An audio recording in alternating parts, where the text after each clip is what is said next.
کا پورا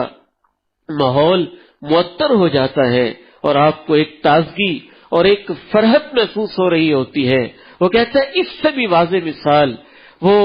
سورج ہے جو ہم سے 9 کروڑ میل کے کم و بیش فاصلے کے اوپر طلوع ہوتا ہے، اور اتنے لمبے فاصلوں کے باوجود جب وہ اپنے اندر کی لہریں خارج کرتا ہے تو پوری زمین تک وہ اپنے اثرات مرتب کر رہا ہوتا ہے. ہمارے جسم کے اندر تک اس کی حرارت پہنچ رہی ہوتی ہے. صحابہ کرام رضوان اللہ علیہم اجمعین کے مقام و مرتبہ کا سب سے پہلا اعزاز یہی ہے کہ وہ جو ایمان کا مرکز تھا، وہ جو ایمان کا نور تھا، وہ جو ایمان کا سورج تھا، وہ جو ہدایت کا سراج منیر تھا، وہ جو اللہ کے پیغمبر علیہ الصلوۃ والسلام کی ذات مبارکہ تھی، جن صحابہ نے ان کے ساتھ بیٹھ کے کھانا کھایا ہو اور ان کے پیچھے ظہر عصر مغرب عشاء اور جمعات ادا کیے ہوں، ان کے ایمان کی کیا کیفیت ہے یہ شاید ہم اندازہ بھی نہیں کر سکتے ہیں.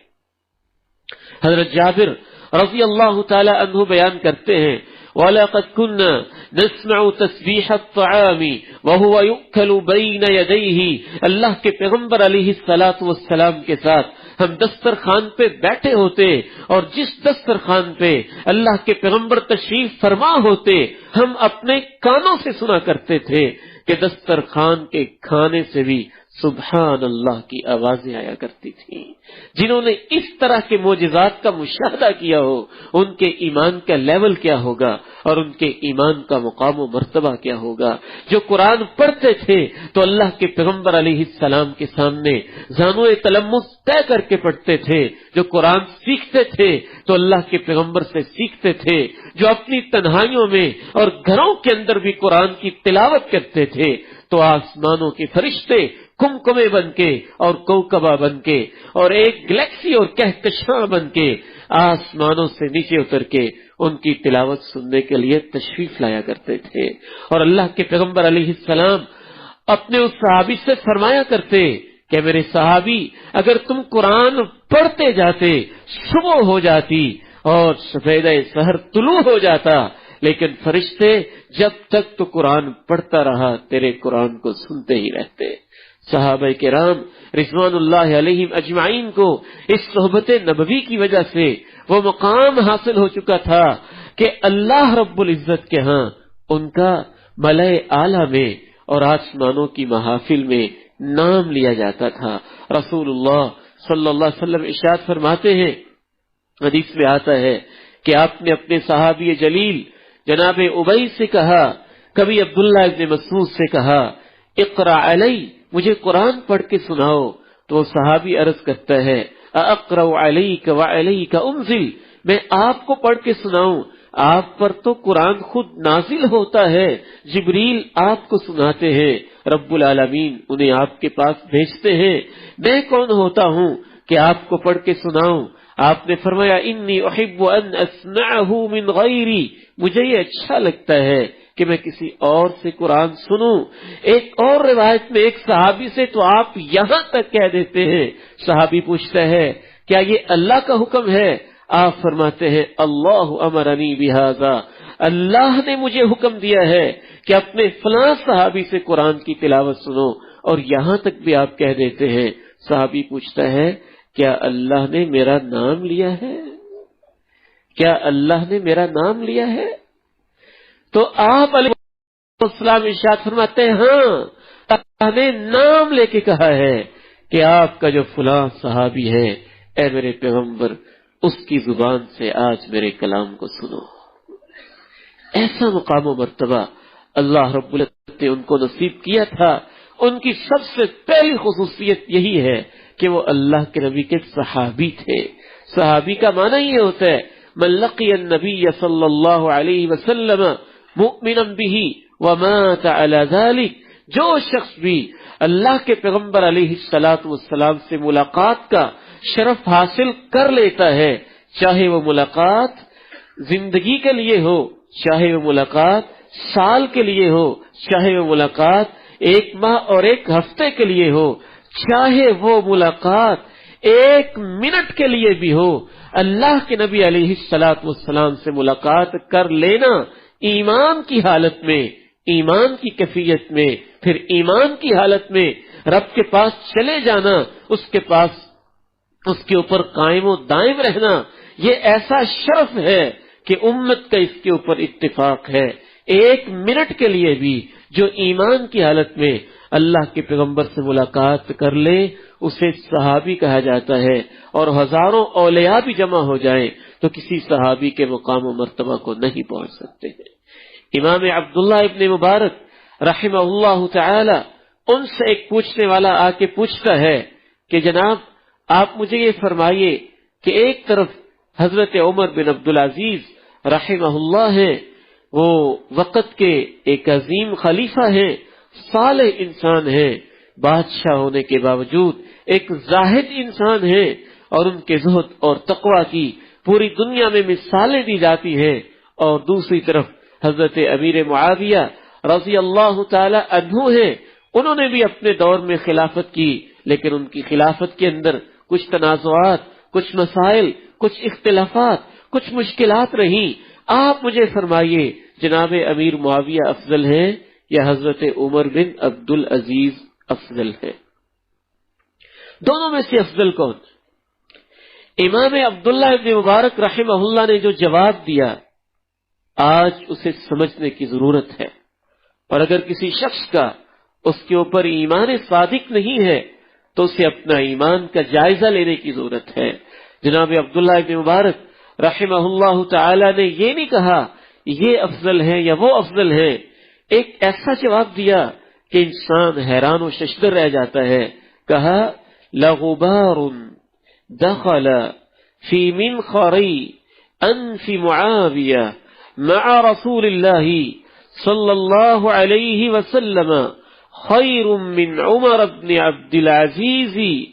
الف مرہ او کذا و کذا مرہ۔ امام عبداللہ ابن مبارک امام التابعین ہیں، صحابہ کے بعد تابعین کے دور میں ان کا فتویٰ مسلم سمجھا جاتا، مجاہد بھی ہیں، غازی بھی ہیں، عالم بھی ہیں، تاجر بھی ہیں،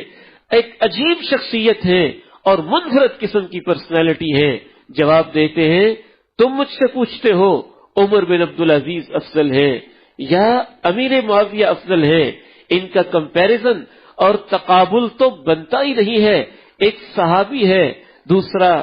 تابعی ہے، ایک صحابی ہے، دوسرا تابعی ہے، ان کا تقابل کرنا تو دور کی بات ہے۔ حضرت امیر معاویہ نے اللہ کے پیغمبر علیہ الصلوۃ والسلام کے ساتھ راہ جہاد میں جس گھوڑے کی پشت پہ بیٹھ کے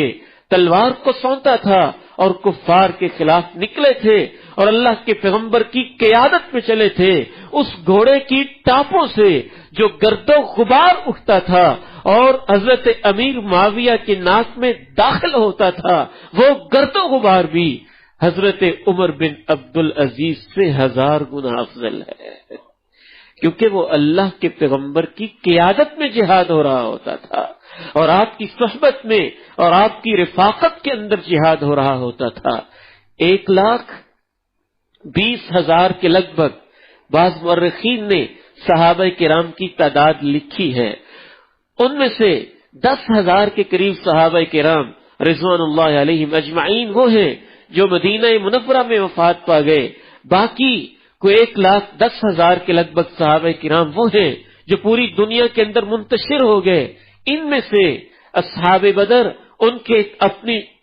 اپنی شان ہے، بیعت رضوان والے ان کی اپنی شان ہے، ہجرت سے پہلے والے ان کی اپنی شان ہے، ہجرت کے بعد والے ان کی اپنی شان ہے، لیکن شرف صحبت اور شرف صحابیت اس کے اندر یہ 1,20,000 صحابہ کرام یکساں طور پر شریک ہیں، اور ان میں سے وہ صحابہ بھی جن سے کوئی گناہ ہو گیا، جن سے کوئی غلطی ہو گئی، جن سے کوئی خطا ہو گئی، معصوم تو صرف نبی ہوتے ہیں، صحابہ معصوم نہیں ہیں، ان سے اجتہادی خطا بھی ہو سکتی ہے، ان سے غلطی بھی ہو سکتی ہے، ان سے گناہ بھی ہو سکتا ہے، ان سے کوتاہی بھی سرزد ہو سکتی ہے، لیکن اس کے باوجود صحابہ کرام وہ ہستیاں ہیں جن کو اللہ رب العزت نے کہہ دیا اعملوا ما شئتم فقد غفرت لکم، ایک وہ صحابی جس سے اتنی بڑی غلطی ہوئی کہ اس نے جنگی راز فاش کر دیا، لیکن وہ بدری صحابی تھا، حالانکہ یہ کبیرہ گناہ ہے اور جنگی راز کو فاش کر دینا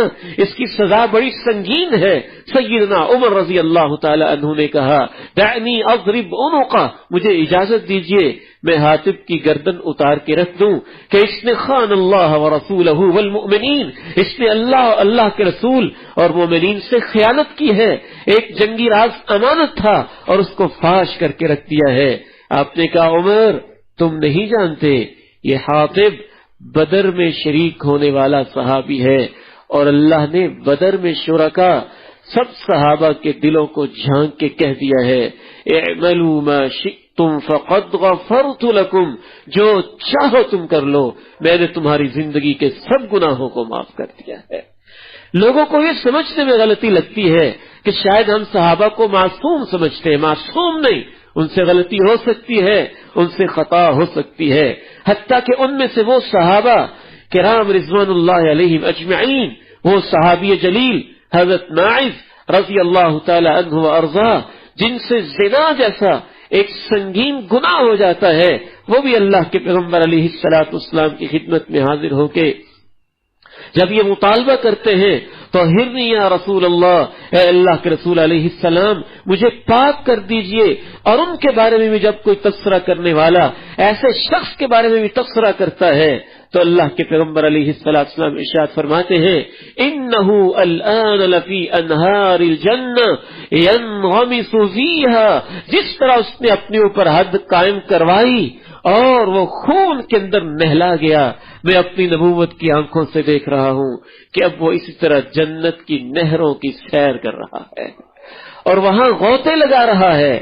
تیسری بات اس حوالے سے یہ ذہن میں رکھیے کہ صحابہ کرام رضوان اللہ علیہم اجمعین کا جہاں بھی ذکر آ جائے، جہاں بھی تذکرہ آ جائے، کوئی بھی صحابی ہو، چھوٹا صحابی ہو یا بڑا صحابی ہو، ایسا صحابی ہو جس سے خطا ہوئی ہے یا ایسا صحابی ہو جس سے خطا نہیں ہوئی ہے، وہ زبانیں جو ان کے خلاف زہر اگلتی ہوں، بے شک وہ تحقیق کے نام پہ زہر اگلے، ریسرچ کے نام پہ زہر اگلے، حب اہل بیت کے نام سے زہر اگلے یا کسی اور چیز کی آڑ میں زہر اگلے، کسی بھی صحابی کے بارے میں جو برے الفاظ کہنے والا انسان ہے اس کے برے الفاظ کہنا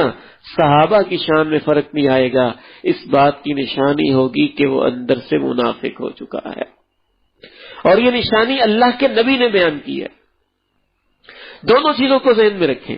اہل بیت کے بارے میں جو برے الفاظ کرے، سیدنا علی مرتضی رضی اللہ تعالی عنہ وارضاہ، ان کے بارے میں جو برے الفاظ کہے، یہ بھی اس بات کی نشانی ہوگی کہ وہ اندر سے منافق انسان ہے، اور اہل بیت کے علاوہ کسی صحابی کے بارے میں جو برے الفاظ کہے، یہ بھی اس بات کی نشانی ہوگی کہ وہ منافق انسان ہے۔ ان دونوں کی دلیل رسول اللہ صلی اللہ علیہ وسلم کا یہ ارشاد گرامی ہے کہ آپ نے جناب علی مرتضی رضی اللہ تعالی عنہ سے کہا تھا اے علی لا یبغضک الا منافق، تجھ سے بغض رکھے گا تو وہی انسان رکھے گا جس کے سینے میں منافقت، جس کے دل کے اندر نفاق ہوگا۔ اور آپ نے صحابہ کرام کے بارے میں بھی یہی بات ارشاد فرمائی آیت الایمانی حب الانصاری و آیت الایمانی بغض الانصاری، یہ دین کی مدد کرنے والے انصار صحابہ کرام، دین کو سپورٹ دینے والے صحابہ کرام، ان سے محبت کرنا ایمان کی نشانی ہے اور ان سے بغض رکھنا منافقت کی نشانی ہے۔ بڑا افسوس ہوتا ہے اس وقت جب سوشل میڈیا کے اوپر، مختلف جگہوں کے اوپر، مختلف اندازوں سے، مختلف بہانوں سے، مختلف طریقوں سے آپ کے پاس تحقیق کرنے کے لیے، کیچڑ اچھالنے کے لیے صحابی کی شخصیت ہی بچی ہے، اور اس کے اوپر مختلف آبتان اور تیر چلا رہے ہیں، اور امت کے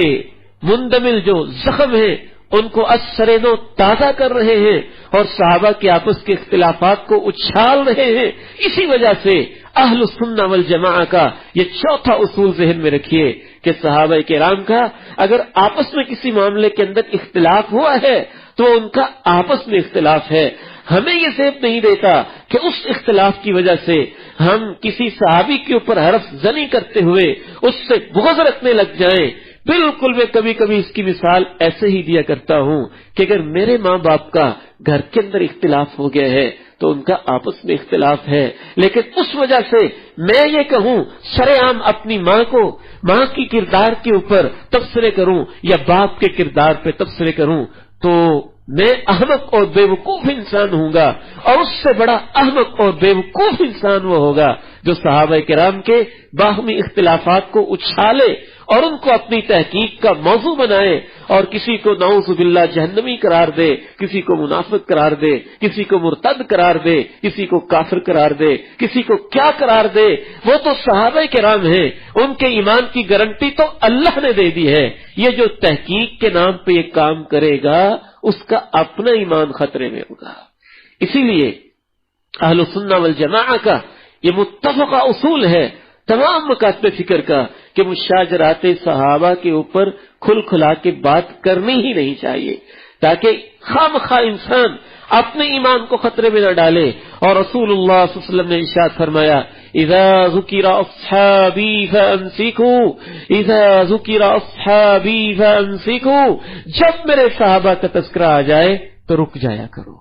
ٹھہر جایا کرو، رک جایا کرو، احتیاط کیا کرو۔ یوں بے سر و پا باتیں اور ادھر کی کہانیاں جوڑ کے صحابہ پہ حرف زنی مت کیا کرو۔ اس حوالے سے ایک آخری اصول ذہن میں رکھیے، یہ واحد ہستی ہے صحابہ کرام کی ہستی اور صحابی کی ہستی کہ جو شخص بھی ان کو گالی دیتا ہے، دشنام دیتا ہے، ان کے اوپر حرف زنی کرتا ہے، رسول اللہ صلی اللہ علیہ وسلم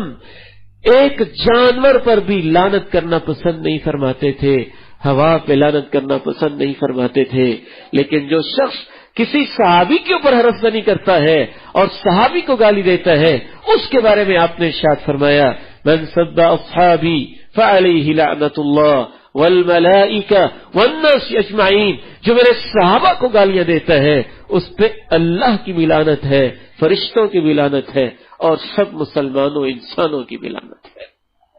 اس لیے صحابہ کے مقام، احترام، ان کی شان، ان کی عظمت کو سمجھنا یہ اہل سنہ والجماعہ کا تمام مکاتب فکر کا